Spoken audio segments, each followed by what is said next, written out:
یہ اللہ کا ایک قانون میں نے آپ کو بتایا ہے کہ اللہ کے بارگاہ میں کامیاب ہونے کا ایک ہی راستہ ہے، وہ اسلام ہے، اور اسلام کی ابتدا ہے لا الہ الا اللہ محمد رسول اللہ۔ یہ کلمہ جو ہمیں ملا ہے صرف لا الہ الا اللہ، ایک چھوٹے سے کاغذ پہ لکھا جائے لا الہ الا اللہ، پورا محمد الرسول اللہ بھی نہ ہو، صرف لا الہ الا اللہ، تو اللہ کے نبی کا فرمان ہے، اس ذات کی قسم جس کے قبضے میں میری جان ہے، ساتوں زمینیں، ساتوں آسمان اور اس کا درمیان سب کچھ، ایک ترازو بناؤ جس کا ایک پلہ اتنا بڑا ہو کہ اس میں ساتوں زمینیں رکھی جائیں، ان کے دریا، پہاڑ، جنگل، درند، پرند، چرند، انسان، جنات، دریا اور لوہا، تانبا، سونا، پیتل، چاندی، شہر، بستیاں، دیہات، صحرا اور ہاتھی، چیتے، شیر، گیدڑ، گھوڑے، اونٹ، زرافے، زیبرے، سانپ،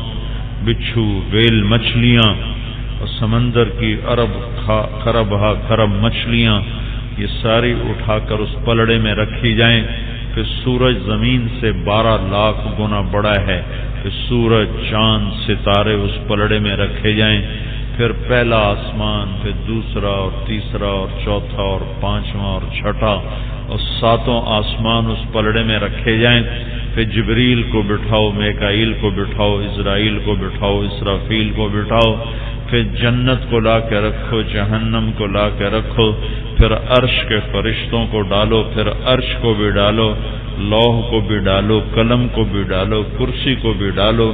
ساتوں آسمان کو اس میں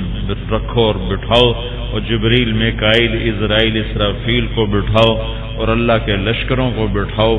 اللہ کی وہ مخلوق جو اللہ کے سوا کوئی نہیں جانتا اس ساری کو بٹھاؤ، ستاروں، سیاروں کو اس میں ڈالو، یہ ساری کائنات ایک پرزے میں ڈالی گئی اور ایک چھوٹے سے پرچے پر لکھا گیا لا الہ الا اللہ، اسے دوسرے پلڑے میں رکھا گیا اور اسے تولا گیا، تو اللہ کے نبی کا فرمان ہے لرجحت بہن لا الہ الا اللہ، تو ذات کی قسم جس کے قبضے میں میری جان ہے، یہ لا الہ الا اللہ کا بول ساری کائنات کو ہوا میں اٹھا دے گا۔ یہ اتنا وزنی بول ہے۔ اس لا الہ الا اللہ کے 2 تقاضے ہیں، ایک انفرادی سطح پر، ایک اجتماعی سطح پر۔ ایک لا الہ الا اللہ کا تقاضا ہے طارق جمیل سے، ایک لا الہ الا اللہ کا تقاضا ہے پورے مجمع سے، پوری امت سے لا الہ الا اللہ کا تقاضا۔ یہ لا الہ الا اللہ ہی کے 2 مطالبے ہیں، لا الہ الا اللہ کے 2 مطالبے ہیں، لا الہ الا اللہ کے 2 مطالبے ہیں، ایک فرد کی سطح پر، ایک فرد کی سطح پر، ایک عورت کی، ایک مرد کی سطح پر،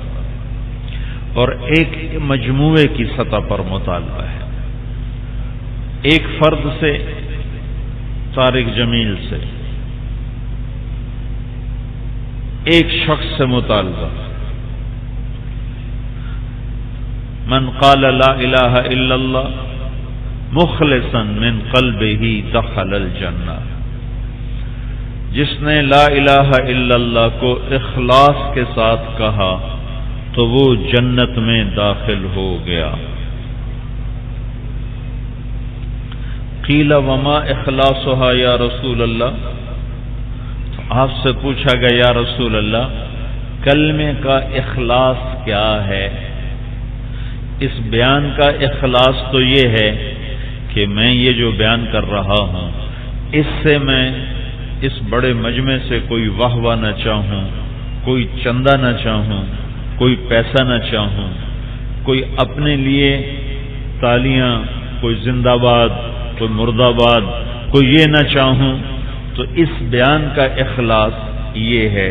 کہ اس مجمع سے میں ان چیزوں میں سے کسی چیز کا مطالبہ نہ کروں، آپ کے لیے اس بیان کا اخلاص یہ ہے کہ آپ اللہ کی رضا کے لیے سننے کے لیے آؤ۔ سننا بھی بہت بڑا عمل ہے، دین کی بات کا سننا بھی بہت بڑا عمل ہے۔ جب تک آپ یہ بات سن رہے ہیں اللہ کی رحمت نے آپ کو ڈھانپا ہوا ہے، عمل کرو یا نہ کرو وہ ایک الگ شعبہ ہے، آگے تم چلے میں جاؤ یا نہ جاؤ وہ ایک الگ چیز ہے۔ صرف اللہ کی بات کو سننے کے لیے جمع ہو جانا یہ اتنا بڑا عمل ہے کہ مجلس جب ختم ہوتی ہے تو ایک فرشتہ اللہ کی طرف سے اعلان کرتا ہے اٹھو تمہارے پچھلے سارے گناہ معاف کر دیے گئے۔ جب صرف سننے کا یہ اجر ہے، سننے کا یہ اجر، دین کی بات کا سننا بھی مطلوب ہے، مقصود ہے، سنتے رہنا مطلوب ہے، مقصود ہے۔ نہیں سنیں گے تو ایسا ہے جیسے کھیتی کو پانی نہ ملے تو وہ خشک ہو جاتی، وہ کپاس کا ایک پانی چکا دو، ایک پانی نہ دو، ایسی کھڑی ہوتی ہے کہ پھر جتنے مرضی زور لگا لو پھر تم اسے چلا نہیں سکتے ہو، صرف ایک پانی اس کا ضائع کر دو۔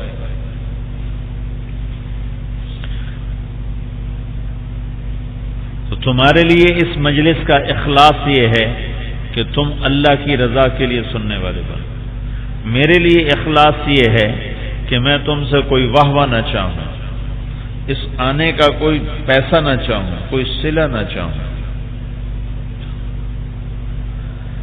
اس کلمے کا اخلاص کیا ہے؟ ایک فرد سے کلمے کا مطالبہ، ایک فرد سے کلمے کا مطالبہ، ایک ذمہ دار سے کلمے کا مطالبہ، ایک تاجر سے، ایک مزدور سے، ایک عورت سے، ایک افسر سے، ایک پولیس والے سے، فوج والے سے، سیاستدان سے کلمے کا مطالبہ، فردن فردن، ایک ایک سے، فردن فردن۔ من قال لا الہ الا اللہ مخلصا من قلبہ دخل الجنہ، جس نے اخلاص کے ساتھ کلمہ پڑھا وہ جنت میں داخل ہو گیا۔ قیل ما اخلاصھا یا رسول اللہ، یا رسول اللہ کلمے کا اخلاص کیا ہے؟ ایک بات یاد ہے، ایک اور حدیث آپ سنا، من کان آخر کلامہ لا الہ الا اللہ دخل الجنہ، جس کا مرتے وقت آخری بول لا الہ الا اللہ ہوگا وہ جنت میں گیا۔ وہ 1000 سال بھی زندہ رہے تو اس سے مطالبہ کوئی نہیں ہوگا، جو مرتے ہوئے لا الہ الا اللہ پڑھ گیا۔